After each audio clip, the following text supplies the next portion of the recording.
ኢየሱስ በግልጥ ይመጣል። እግዚአብሔርሰ ገሃደ ይመጽእ ወአምላክነሂ እያረምም እሳት ይነድድ ቅድሜሁ። መዝሙረኛው ቅዱስ ዳዊት በመዝሙር 49 ቁጥር 2 ላይ እግዚአብሔር አምላካችን በግልጥ ይመጣል አለ፣ ሰዎች እያዩት። ምክንያቱም የሚመጣው በተዋህዶ ነው። ያ ሥጋ የለበሰው ነው። ያ ሥጋን የተዋህደው ኢየሱስ ክርስቶስ ነው የሚመጣው፣ ሰዎች እያዩት በግልጥ እንጂ በመለኮትነቱማ ማን ያየዋል? በረቂቅነቱማ ማን ያየዋል? ነገር ግን አምላካችን በግልጥ ይመጣል። እየታየ ሁሉም ያዩታል። የወጉት ሁሉ ያዩታል ይላል። ችንካር ያቀበሉ የወጉት፣ የሰቀሉት፣ ጦር የወረወሩበት፣ ሐሞት ያጠጡት፣ የካዱት፣ የሰደቡት፣ እነኛ ያዋረዱት፣ የተፉበት እነሱ ሁሉ ያዩታል ይላል። እነሱ ሁሉ በግልጽ የተወጉ እጆቹን ያያሉ። እነኛን የቸነከሯቸውን እጆች ያሉ እግሮቹን ያያሉ። በግልጽ አምላካችን ይመጣል። የሚመጣው ግን ለምህረት አይደለም። የሚመጣው ሊያግዘን ወይንም ደግሞ ለንስሐ ጊዜ ሊሰጠን አይደለም። የሚመጣው ሊለየን ነው። ብርሃንን ከጨለማ፣ ጻድቁን ከኃጥእ፣ ገለባውን ከምርቱ፣ ሐሰተኛውን ከእውነተኛው ሊለይ አምላካችን ይመጣል። መተረማመስ ያቆማል። ሁሉም ስፍራውን፣ ሁሉም ቦታውን ይይዛል። እውነተኛው ብርሃን ያለት ይገለጣል። በማስመሰል የማይኖርበት፣ አስመስሎ እውነተኛ መስሎ የማይቆምበት፣ የእያንዳንዱ ሥራ የሚገለጥበት ዕለት ነውና አምላካችን ለፍርድ ይመጣል። በግልጥ ይመጣል። ወአምላክነሂ እያረምም፣ አምላካችን ዝም አይልም። ከዚህ በፊት መጥቶ ዝም ብሎ ነበረ።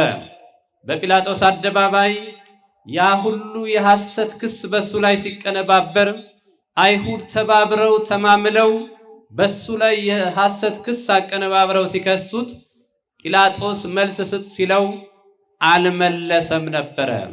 ዝም ማለ ይላል የኛ ጌታ። አሁን ግን ዝም አይልም። የኛ ጌታ ዝም ሊል አይመጣም። አመፀኞችን ሊታገስ አይመጣም። በደለኞችን ሊታገስ አይመጣም። የተጎዱትን እነኛ ስለ ክርስቶስ ብለው ዋጋ የከፈሉትም ደግሞ ቸል ሊል አይመጣም። ለነሱ ሊፈርድላቸው፣ በአመፀኞች ሊፈርድባቸው፣ ይኮንን ሕያዋነ ወሙታነ፣ ለሕያዋን ሊፈርድላቸው፣ በሙታን ግን ሊፈርድባቸው የኛ ጌታ ይመጣል። ዝም አይልም።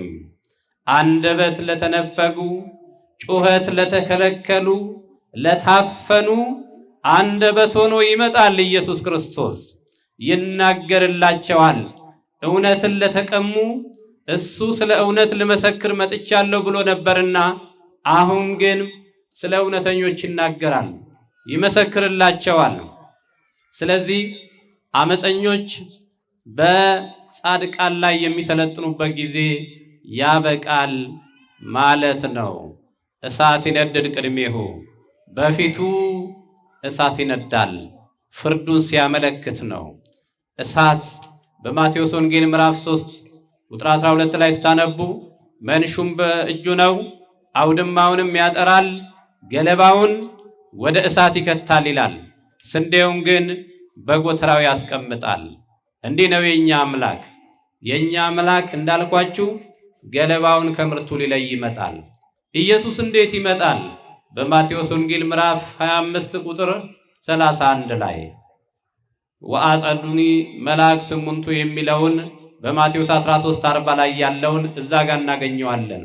ስለ ዘሩ ምሳሌ በማቴዎስ 13 ላይ በተናገረ ጊዜ የመኸሩም መጨረሻ የዚህ ዓለም የመጨረሻው ማጠናቀቂያ ነው ብሎ መኸሩም የዚህ ዓለም መጨረሻ ነው፣ ዘሪውም ራሱ እግዚአብሔር ነው ብሎ ተናግሯል።